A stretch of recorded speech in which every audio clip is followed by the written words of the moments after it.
In this lesson, we are going to discuss looping. Alright, cool. A loop is a special type of control structure that allows you to repeat a statement or group of statements. But why would you need to have a loop to do that in the first place? Well, let's say you were echoing out the same thing over and over again for some reason. Maybe you were building an HTML table and you had a lot of rows. Okay.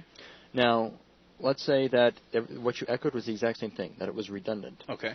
With a loop, you could have a loop run a single echo statement many times. Okay, I got you. Alright.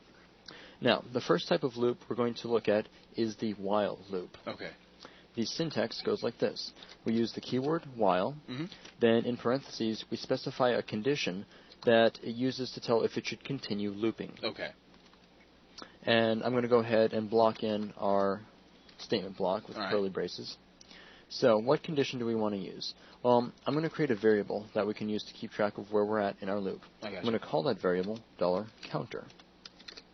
And I'm going to set it to 0. So our counter will start at 0. Alrighty. Now, we want our while loop to continue looping as long as $counter is less than 10. Okay. And for something to do, let's simply echo out $counter. And I'm going to append a line break to it.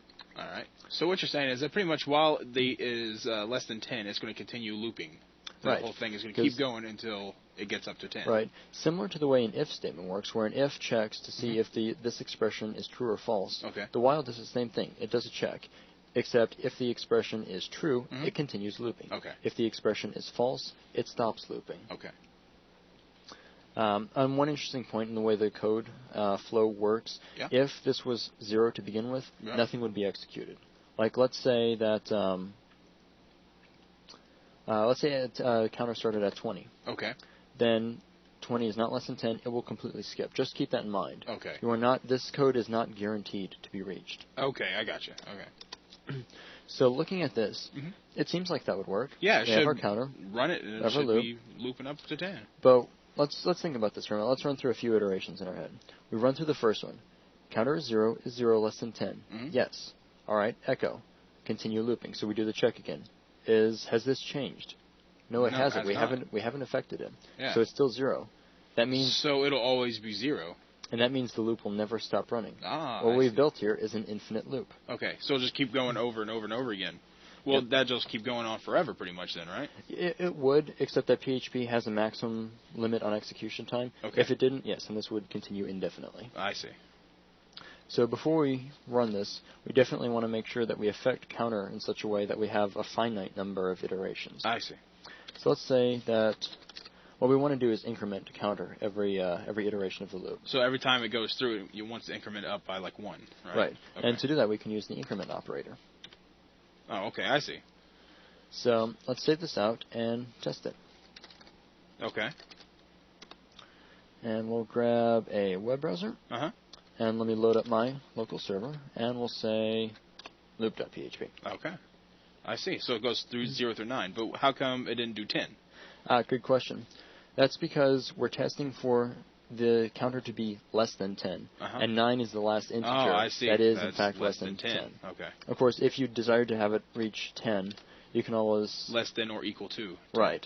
And then we can say, yes, we do, in fact, reach 10. There you go. You got which 10. means we're actually doing 11 iterations overall. I see. So, that's working. All right. And just one last thing to point out. Of course, we could start the counter at a higher value if we wished. We could start it at, say, 5. Just 5. Okay. If we were to run it, now we're running 5 through 10. 5 through 10. Okay. So that is a simple while loop. Now we're going to talk about the for loop. Okay. For is a little bit more complicated to set up, but it gives you a nice, I don't know, I call it a convenience factor. It does a few things directly from the main syntax. Let me show you what I mean. To start off with, I'm going to comment this block out, and we'll leave it in the background for reference. Okay. The syntax for a for loop is to specify the keyword for, and once again we specify some conditions that will go in parentheses. All right. But this time, where while had 1 expression it checked, for has 3 expressions it operates on. Okay. I'm going to type out some pseudocode where I'll just write down names for each expression so that I can better explain what they do. So for takes in 3 expressions. Now here's the way this works. For, when it runs for the very first time, will execute expression 1. Okay. Then, for every iteration of the loop, it will evaluate expression true to see if it is true or false. I see. That makes expression 2 very much like the only expression in a while loop. As long as expression 2 is true, we continue looping. Okay. And finally, at the end of each iteration, it will execute expression 3. Okay, I gotcha. And where this becomes convenient is that way, in the past where we had to set up counter and had to increment counter, we can do that all from the for loop's main syntax. Oh, okay, I see. So let's start off. What do we want to use for our initial expression? Let's set up an index, a variable, so we can count where exactly we are looping so far. Count iterations. All right. I'm going to call that variable $i, and I'm going to start it off at 0. Okay. So for the second expression, we're going to say that we want this loop to continue running as long as $i is less than 10. I see. Okay, so as long as I is still less than 10, it'll continue to loop up. Much like we started out with the counter in while. And finally, at the end of each iteration, we would like $i to be incremented by 1. I see. So as long as it's less than 10, it'll always add 1 more to it. Exactly. Just like up there at the top. So let me block this in and grab my echo. Except this time, of course, we have to echo out $i. $i instead of counter. So let's test this out, see how it works. Parse error on line 9. Let's see what messed up. Okay. So, yeah, messed up on the syntax. The proper syntax for a for loop is to use semicolon between all the operations. I messed myself up on the pseudocode. I was just focusing on 3 expressions. The proper syntax is expression 1, semicolon, expression 2, semicolon, expression 3. Okay. So let's try that. All right. And there you go, 0 through 9. Exactly, and basically we rebuilt the while loop, but using for this time. And it's just a smaller string of code. Right, and like I was saying before, we had to initialize our counter, and we had to increment it. In the case of the for loop, we're doing that all just right from the get-go. I gotcha. So it just compacts it down. Yeah, a for loop is very convenient if you know exactly how you're going to be looping. You want to specify that all at one time. I gotcha. Okay. So with that now, let's take a look at a useful tool to have available when you're working with loops. Okay. Once again, I'm going to comment this, or I'll delete it later if need be. Now we want to take a look at break. To do that, all right, I'm going to change this up a little bit. Okay. I'm going to take the while loop and put it back into action. So we have our while loop. We're echoing our counter. Okay. All right. Now let's say we have 2 variables. I'm going to say $num, I don't know, it, num iterations, or num loops. And we'll specify 10. What I'm going to do with this is make our loop adjustable. Okay. So that we can specify ahead of time how many loops we're going to run through. So as long as our counter is less than num loops, start this at 5, we'll run. Let's make sure that this is working. So once again, we have 0 through 9. Like but we could change this to whatever. We could make this 100 iterations. And there you go. Look at that. So there's our 1 through 100. Now, this could very quickly get dangerous. Let's say that this number came from some arbitrary source. What if this is a screen someone could type a number into? And they someday decide that typing 100 million would be fun. It would be a fun thing to do. What we're going to do is make sure that we limit exactly how many iterations our loop can run through. Okay. To do that, I'm going to start an if statement. And I'm going to block this in ahead of time just so that things stay clear. I'm going to say that if $counter is greater than, let's say, some maximum value. Let's make that maybe 1,000. Okay. We'll have our code designed such that it's not meant to be used over 1,000 iterations. Okay. And if we exceed 1,000, let's tell this loop to break. Like so. Simply use the break keyword, no arguments required. Okay. So what it's pretty much going to say is that it'll keep incrementing all the way up until when it does hit 1,000, though, it'll stop. It'll just, that's enough. Regardless of what the while loop was going to allow us to do. Right. It will stop at 1,000. So let's set this to 2,000. Okay. And run our loop. And so if we scroll down this crazy amount of numbers, you'll see. Now, how come it has a 1,001? Let's see. That's, let me take a look at this. Okay. This is because we did the break after we did the echo. Oh, I see. If we wanted to even that back out, we would probably do something like this. We would do a check ahead of time. This actually makes more sense to do it this way. Okay. So is immediately when we start at this iteration, check. Well, where are we at? Are we beyond 1,000? If so, break and end off. This will actually illustrate an interesting point, though. With this modification, let's test and see what happens. There you go, 1,000. Now we end at 1,000. And that's because after we hit a break, that's it. Nothing else. Even any code in the current iteration. Oh, I see. All right. The interesting thing is, if we had code before that, all code would execute up until the break. So we could technically be on the 1001st iteration, echo something, then break before finishing. Oh, I see. So it's also interesting to note that, make sure you look where you're putting things. Right. It does. It's a little tricky to think about at first, but just think about what would happen if you unraveled this. Basically, you have $counter, and then after that we start with the if. This is just pretending we go to the next iteration. So we hit iteration 2, and then we do all this code over again. Yeah. This is kind of another pseudocode example. All right. So we have iteration 1, we do all this. Iteration 2, we do all of this. I see. That's why if you put something above it, then it gets executed that way. That totally makes sense. Okay. So that covers the usage of break. Once again, very handy for placing limits on how long your loops can run. With that down, let's take a look at a slightly more interesting example. Let's use for loops to build an HTML table. Okay. A table, actually a grid, a table that will represent a grid, okay, where we can adjust the number of rows and columns in the grid. Okay. And to this, I'm going to start a new file, so we leave our looping example alone. So I'll grab a new blank HTML document, go to source, and clear this out. And yes, technically this will result in a non-standard invalid page, but it'll work for our example. Okay. Keep everything clean as well. Yeah. So the idea here is to make a grid. And this grid is going to be based off of a number of rows, a number of columns. Okay. So let's specify those values. Let's say we have $rows, and we'll start that off at maybe 5. Maybe simpler, 3. I'm picky. And let's say we have $calls. We start off at 4. And we want to use that information and build an HTML table. Okay. So I'm going to start off with some of the actual HTML. I'm going to specify a table. And I'm going to say, alright, that'll be our start of our table. Later we'll be ending this table.